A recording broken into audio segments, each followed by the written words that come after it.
recently I've actually been feeling like my friends and I are kind of growing apart, and it's not necessarily a negative thing, it's just a part of growing up. We're all seniors in high school, you know, they have boyfriends, I have my YouTube and I have my YouTube friends and focusing on that. I kind of stopped going to public school a couple months ago, so that's definitely had a play in it. You know, it's not necessarily negative, like I said, it's just part of growing up and it's kind of bound to happen. So I think that to cope with growing apart from someone, the only way to do it is to grow apart. You need to have those experiences so that it can teach you next time, like, okay, why am I growing apart? And it teaches you to learn yourself. I think in order to maintain a relationship, there definitely has to be an effort on both sides. If there isn't, then it isn't really worthy of you trying to keep it together. I always try and text people or be over social media, interact with them, and of course making that effort to see each other in person. That's a big play in it. You can't just really have a relationship over social media. It has to be a mutual thing that you want to see each other in person, you want to hang out, you want to make time for each other, and if that, you know, want isn't there, then it probably isn't the best thing to keep trying to be in each other's lives. Sometimes you're holding on so tight to something, you don't even know the reason why you're holding on to it. And the only way to figure that out is to let it go and be able to see who you are as a person alone. Like when you're talking about growing apart from someone, it's usually a sad thing, but I just see it as more of an opportunity to get to know yourself better, to get to know that person, because even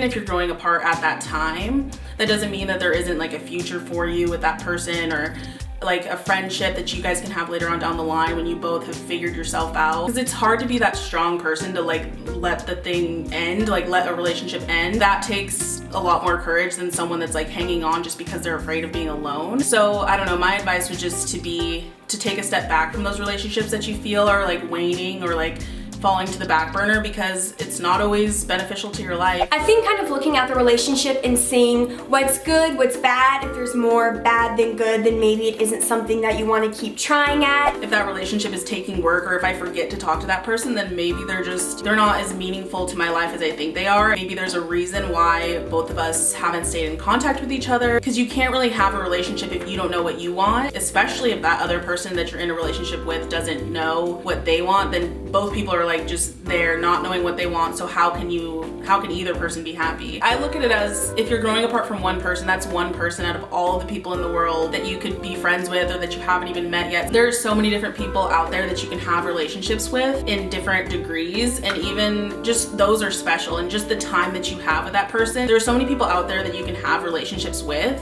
and I think that looking at it that way helps you to enjoy those relationships while you have them. The people that you choose to bring into your life, you should value that time with them. I think just realizing that it is a part of life and that there's always a bigger plan, and that people come in and out of your life for a reason is really important to remember. And it is hard because you've made so many memories with this person, they've probably had a really big impact in your life, but realizing that there's going to be so many more people coming into your life, and looking at that and getting excited about all those possibilities instead of looking back on the past and looking at all the negatives and what you're losing is really what you have to do. So focus on what you're gaining out of this instead of what you're losing, and it'll help you kind of keep an open mind, a positive perspective, and not feel too down or bad on yourself for this, you know, kind of ending of a relationship.